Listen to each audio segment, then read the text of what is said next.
Oh, okay. All right. Hey, what's up, everyone? Hello to everyone on Periscope. Hello to everyone on Facebook. Hello to my people on YouTube. If this is your first time joining Miss the Diva, please be sure to hit that subscribe button. I need my subscriberships. I see that apparently my commentary on Mr. R. Kelly did not amuse some people, and so they decided to unfollow me. So please feel free to follow me. Surprisingly, I'm not going to talk about the concluding episodes of R. Kelly. I think that's been rehashed enough. I think my thoughts are clear on that. My only disappointment is how so many are out here blaming victims. And I can understand, the women that are, I would say 21 and over, but anyone under that, even if the legal age is 18, some of us just aren't mature enough to have the wherewithal. Now, if you 30, 40 years old and you got a whole ass job and you got a whole ass child, something wrong with you when you leave your child. I'm sorry, for a man that you already know has a reputation, but that's neither here nor there. Hey, Miss Cheryl, I see you are on with me. But we are here to discuss season 12, episode 9 of those lovely Georgia Peaches, which now happens to be my home as well, in case anyone still is unclear. I live in Atlanta. Okay, I live in Cobb County, but I live in Fulton County adjacent, which is the home of Atlanta. Okay. So anyways, yes, I live in Atlanta because people keep asking me on Facebook, I didn't know you had moved to Atlanta. I'm like, I've been here for a minute. I left California because I couldn't afford to be there no more mentally or financially. Either way, we're going to talk about this latest episode called A Wine of a Time. And it was a yawn of a time for the most part because Bravo has become notorious about doing this build up for us, right? And us thinking that that's when the shit gonna jump off and we all engage. And in the last 2 minutes or 30 seconds, here come the drama that we were expecting to see. But either way, this episode is all about the ladies taking off to parts unknown. Of course, we know our northern neighbors, Canada, and they're going for Carnival because, oh my God, Tanya is from there, and it is a cultural melting pot in Toronto. And she is just so happy to be showing off her home, and I'm in no way making fun of Tanya because Tanya, I so love her energy. She's so positive. But before we get ready to go, Miss Portia has to get her makeup game together, honey. Okay. Her and her sister Lauren are meeting at some beauty place. I need to find this place. They handing out wine and shit. I like places that hand out wine. Hey, how y'all doing on Periscope? So either way, I was just like, where is that? Because this ain't Sephora. Sephora ain't never handed. They'd handed me some free stuff for my birthday, and because I accumulate points, but they ain't never handed me a glass of wine or champagne. And by the way, just so you all are educated, this is just a random off the beaten path thought. Remember, it is not champagne if it did not come from Champagne, France. Okay. Otherwise, everything you're drinking is merely wine. Okay. I don't know if y'all knew that. So have a wine of a time with me. So either way, her and Lauren are basically talking about the fact that her and Dennis are going to go back to first base. Okay. No, they're going to go back to home and start over with a baby. Okay, even Portia has finally conceded to the fact that the manner in which her and Dennis got together was kind of a wham bam, thank you ma'am kind of thing. And she just drove past all the yield and caution signs and danger, get on the flow. And she just decided to go with the flow and have a baby with Dennis, not really taking heed to the things that were being said to her. And all the signs were written on his body. I'm still confused and perplexed how you didn't see any man who tattoos women's names on his body serially. That is a disturbing fact to witness because it makes me think that he's not a bad person. It's just that he love him and leave him a lot. Like he fall in love, so much in love that he feels the need to put your name on his body. And then he just move on to the next one when the romance is gone. The thrill is gone. Okay. So that's neither here nor there. They all gather down to the airport now, honey. All of them showing up. This some strange lady showed up with a blonde wig. I'm like, who this? Who you? Who this bitch? Okay. It's Ivana, that bitch from CAU. I was like, why does she have on this get up and this outfit with bitch written across it. Like, that's kind of offensive. And, for people who are from other countries, they're probably thinking, oh, honey, you are a female dog. Oh my God, we should walk that. Okay, but either way, Ivana's there. We find out that Marlo has had foot surgery, so Marlo won't be wearing all the latest fashions. Okay. And they all get there. The only person that is missing is hey Cheryl. Is who missing, y'all? Jesus. Nene. Now, Tanya had put it out there for Nene to come. It was an open invitation, and Nene, well, girl, I'm on a spiritual journey, and it's an uphill journey. You got to keep climbing all the time in the name of the Father God, Jesus, and Buddha. I was like, girl, you just know that you done fucked up with everybody, and your name is Mud. That's why they had to bring in not one, but two friends of the show, Ivana and Marlo. Two of the hardest working heifers I've ever seen. But okay. They working hard for that peach. But either way, they all at the airport, they getting ready to go. Eva was wondering why Ivana was there. I was like, that's the question tonight for all of us. All of us wonder why Ivana is there.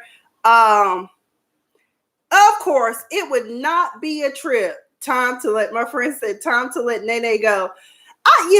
She's been such a fixture of the show. It's going to be kind of hard, but I think that Bravo is in some ways, and that is in the rumor mill that's in the blogs, that it is possible that Nene's time on the show is coming to an end. I think given her bad behavior, character flaws, and all that, people are kind of just over it. And it's just like, we don't see that shit no more. It's rude. It's crass. No one wants to see you, belittle other women. Especially after Portia had a baby, how those ignorant things she said, how she said things. As much as the majority of us don't care for Kenya and her nasty attitude. Hey, Miss Universe, how are you? We don't want to see women being disparaged. It's bad enough that this world treats us like property, because that's what we've all been. Not only women have been property for a long time, but for us to be tearing each other down, that's just uncalled for. People, you don't make fun of people who just had a baby and who are pregnant with children. No one talks about your children and the fact that they do look like grazing buffaloes, but that's neither here nor there. Let me stop. That was mean. God forgive me. We're talking about that woman's children. Thank God that granddaughter is cute. But either way, Alex Rogers says Moose Cross. But either way, Marlo, it just would not be a trip without something tragic happening to Marlo. The last trip when they were in Tokyo, and Tanya had planned that too, I think. Her luggage came up missing, which is really nothing you can do about. But your passport, what it is, the reason why she had that kiosk thing is because if you have like global entry or whatever, you just hit the kiosk and they'll take you through customs a little faster, or through immigration or whatever. And so that's what happened. Is she left it there absentmindedly wandering I think she probably was eager to make sure she had her luggage. I don't know how that shit worked, but y'all know what I'm saying. Let's see. Then it came time to, Marlo was accusing everybody in the airport. Who stole my passport? Who did it? I want to know. So, wait a minute, sorry. Let me stop before I start choking. I didn't even bring any water over here. But, she's so dramatic, y'all. But needless to say, hopefully Marlo finds her passport. Out of that, I hope you at the very least have a passport card, because I think our passport cards are good in Canada and Mexico. Now, if you were anywhere else, I would be concerned.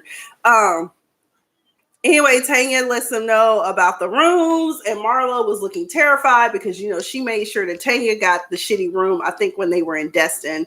But of course, Tanya is one of those, we just keep on pushing, we just keep on trucking, and we're just going to get through this. And she's a great team player.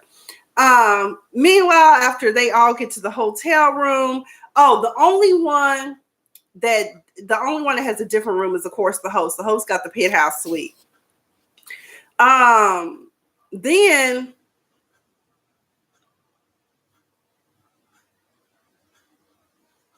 At first, honestly, I thought Kenya may have taken Marlo's passport, but then again, Kenya wasn't on that last trip because she wasn't even on there this past season or whatever. But whatever.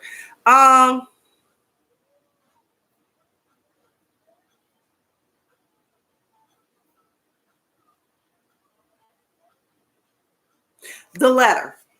The heartfelt letter that Nene wrote to Cynthia has some kind of way. I love Tanya too. Tanya radiates positivity.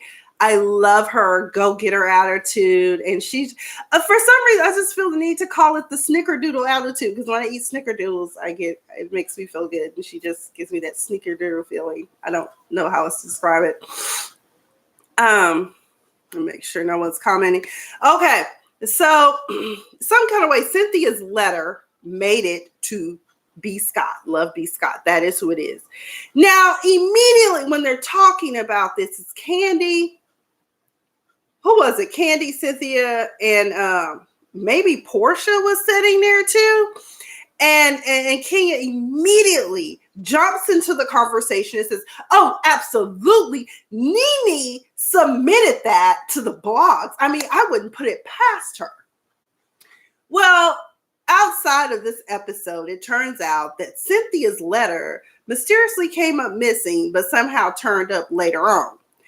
Turns out also that Kenya is really cool with B. Scott, as in on a friendship level with B. Scott. And since Cynthia said that her letter mysteriously came up missing, and let's not forget the hands it was in during the engagement / grand opening party. Yeah, I think Kenya did it. And I think that Kenya did that in order to continue the great divide between Cynthia and Nene for fear that she will lose her friend. Yeah, Cheryl, there can be no doubt. I mean, when I look back on it and once I learned her connection to B. Scott, that's when I kind of just put that together. I was like, yeah, Kenya did that because how she immediately like, oh, absolutely Nene did it. And I'm just like, nah, you did that, girl. It's okay, though. I understand how you can be territorial and possessive about your friends because you don't really have any friends.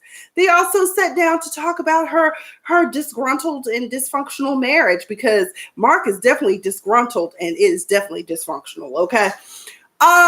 She complains and says basically that communication is part of the weakest things in her marriage. And I started laughing immediately. Ha ha ha ha. Girl, communication, no. Your marriage is just fucking weak because it was built on a weak foundation. It was built on a foundation of sand and not stone. Because you were in a hurry to get married. You put the cart before the horse. And maybe Mark was a very nice man to you, or maybe you just looked past all of his flaws and his assholery and decided that you just wanted this man to make a beautiful baby girl with, okay?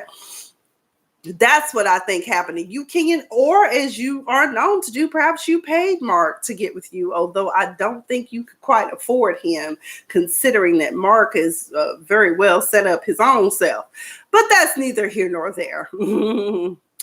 And then Cynthia asked Kenya, was she at peace with Mark? And in my mind, I was thinking, no, he's giving her hell. And so therefore she is a tortured soul in her own marriage. Oh my God.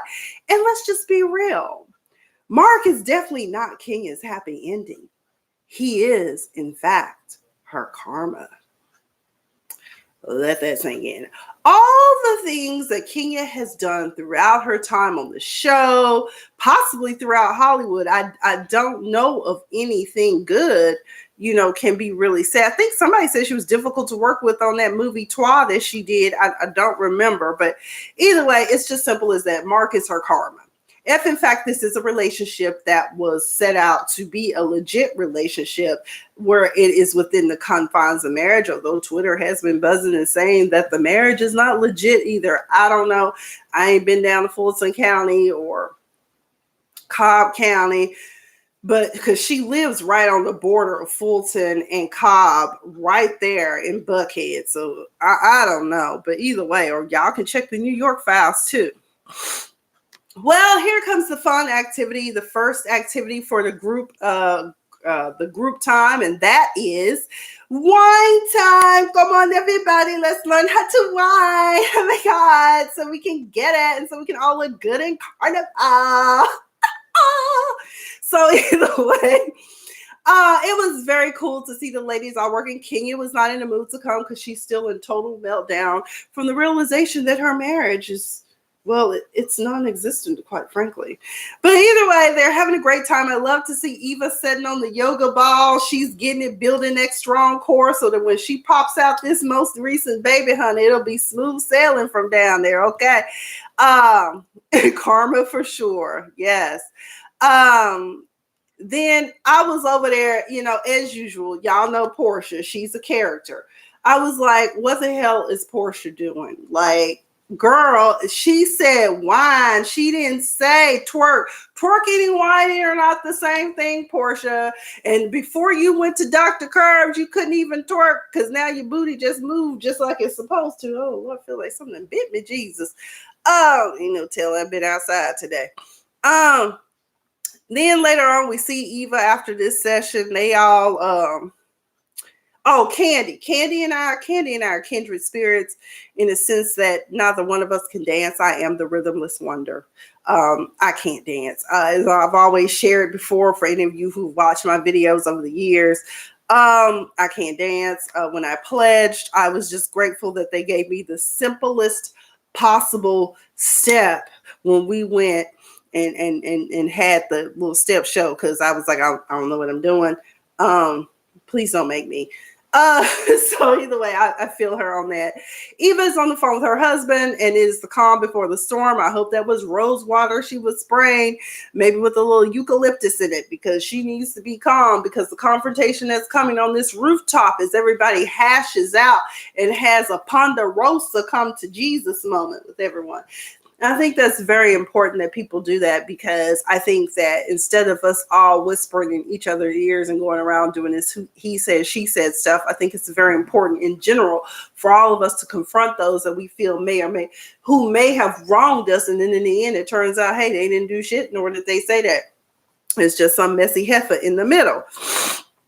But she basically tells her husband, Michael Sterling, that everything is calm and it's good. Later on, we see Tanya go down to the lobby, and it's a meet and greet for the queen bee herself. Nay, she's in the house, okay? So, she, of course, is still on the spiritual journey.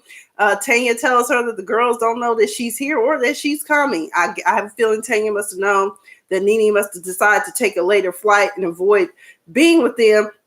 I was like, of course she's going to be here because she needs a paycheck. So, I mean, her girls that she films with normally are not even going to be in the country. So what is she going to do? They are on the rooftop, everyone meeting up. I can't remember what Marlo had on, but it was something less complex than most of her outfits. She was not giving us, I'm looking to be a solid gold dancer when the reboot happens.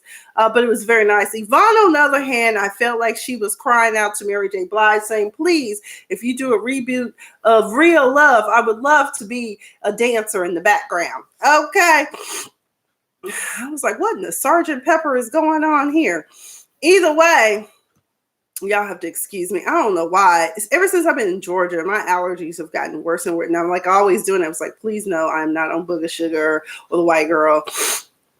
I just have really bad allergies since I moved to Georgia. I think at some point, Kenya must have been talking about her marriage again. And everybody was just kind of looking like, girl, what is you doing? And quite frankly, I don't think Mark is what she wants or needs.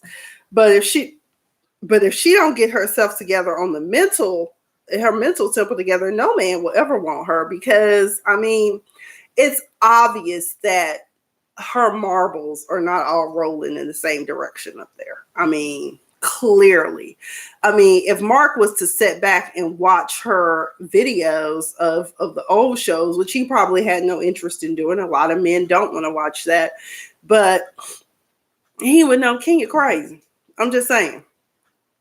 So now it is time for the moment of truth between Eva and Portia. Now, we all know at the beginning, Eva was pissed off with Portia because Portia ran and told that to Kenya about the fact that Eva said that she did not want to bring her children to that coming out party for Brooklyn because she doesn't know about Kenya's energy being right for her children.